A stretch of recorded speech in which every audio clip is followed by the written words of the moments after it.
Well, I went raw the day after Thanksgiving. I knew I was going to. I'd made the decision a month before, but I'd been invited to my sister's house for Thanksgiving dinner and decided that I was already vegan, but there were plenty of vegan dishes and there was going to be salad. And I thought, I'll have this one last hurrah with my family and then that'll be it.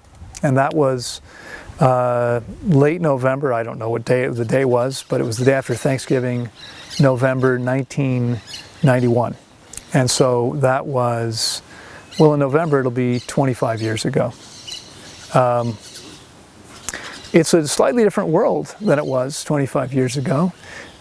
25 years ago when I went raw, there was no Facebook, there was no YouTube, there was no Google. Most people weren't online, didn't have an email address. We're really living in a very different world because, I mean, this is the digital age. And, you know, for young people, maybe even someone your age, you were alive then, but you were very young and probably not conscious of any of these things. And so back then, we simply weren't able to be connected in the way we are now. I spent my first year as a raw vegan not knowing any other raw vegans. I didn't know a single one. It was me.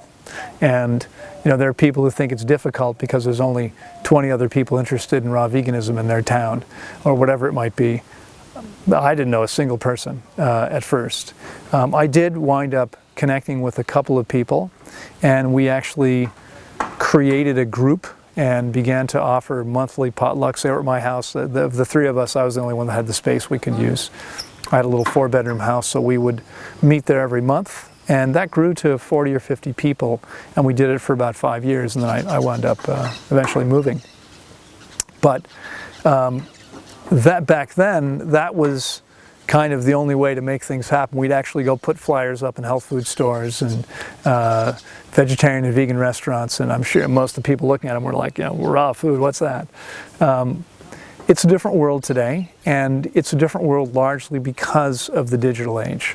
And I'm grateful for it because, you know, after going through some difficult economic times, losing everything I had, starting over, when the economy was still pretty much in the toilet, it's really because of YouTube and the ability to connect with people online that Tanglewood has been able to thrive again.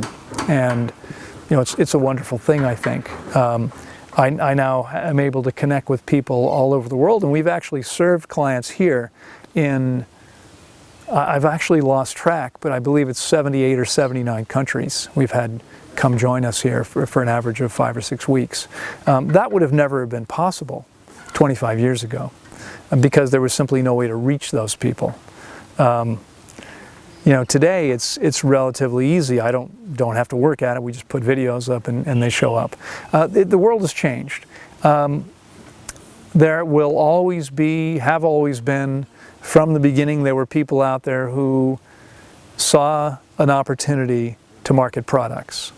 And so superfoods and supplements and whatever it was, those folks have been out there. I was just looking at some video of one of these people, a master salesman, no doubt. You know, there are people that would suggest that folks like him have helped a lot of people by introducing them to a movement.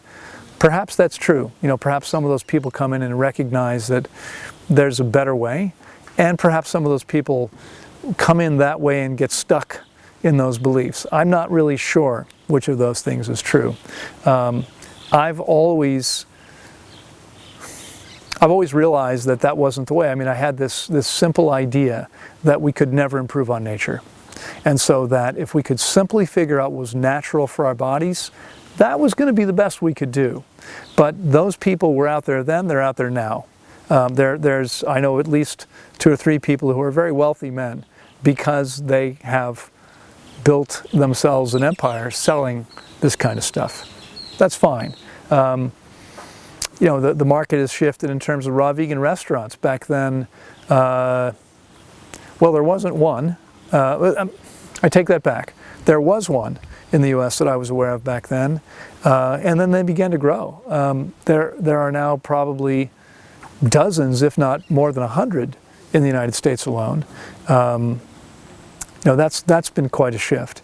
And again, I think this is perhaps a much more positive step, because it's an easy entry point. It's an easy access point for the average person. I mean, it's going to attract people who are probably interested in their health, even if they're not fully committed and ready to change over to a raw vegan diet. It may be interesting enough to get them to walk in, open their eyes to what's possible. And so I actually support those places, and I'm happy to see them, even though I prefer not to partake of the food very often. If it's complex, I prefer to keep it as simple as possible, because that's what works for me. Then there are these movements, and this is always the case as well, where the raw vegan diet, especially a fruit-based diet, a simple version of this diet, the way that you and I prefer to do it, this is understandably considered radical by the vast majority of the population. And so there are many people who adopt it, and it's interesting to see how people jump in, and after they've been doing it for a month, they begin to market their expertise to other people, and they proclaim their lifelong raw veganness, whatever their status. And then 1, 2, 3, or 6 years later, they're not doing it anymore, and they're bashing it, because now they have to. It's not enough to say, well, it didn't work for me, or I wasn't able to do it.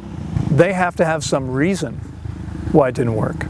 And so they often wind up bashing it and promoting something else as better, even though in most cases, to even the casual observer, you can see these folks are declining in their health and vitality. You can see them gaining weight, you can see them not looking as good, not clearly being as energetic. I know a lot of people have strong reactions, negative reactions to some of these people and what they're up to. To me, it's just kind of part of the circus. This is just life. This is how it is. It's always going to be this way. And there's nothing wrong with that. Ultimately, each person, if you're watching this now, you have to decide for yourself. Does anything I'm saying make sense to you? Does it resonate for you? Are you willing to be honest with yourself and admit if it does, even if it might be inconvenient? Because a lot of people, I think, are discarding truth in favor of convenience and maybe what's familiar. Ultimately, everybody has to decide for themselves what makes sense and what they choose to believe. And there's room for all opinions and all choices. My appeal has always been to those people who are interested in maximizing their health, because for some people, many people, as long as it's raw vegan, that's good enough. And it's true that a lot of people are going to see significant shift in their health by giving up animal products and cooked foods. But for other people, that won't be enough. That won't get them where they want to go. And for anybody that's truly committed to maximizing their potential, to becoming the best version of themselves that they can be, and doing everything with the amazing gifts that they have, that'll never be enough, because we have to get the garbage out first, and then we have to make sure that the raw vegan diet that we're eating, it's not just raw and vegan, it's actually optimal for our bodies. I know you're aware of this. I'm sure you've had the same experience I have, and that is having a raw vegan meal and feeling like crap afterward. And so just being raw and vegan is not enough. It requires more than that.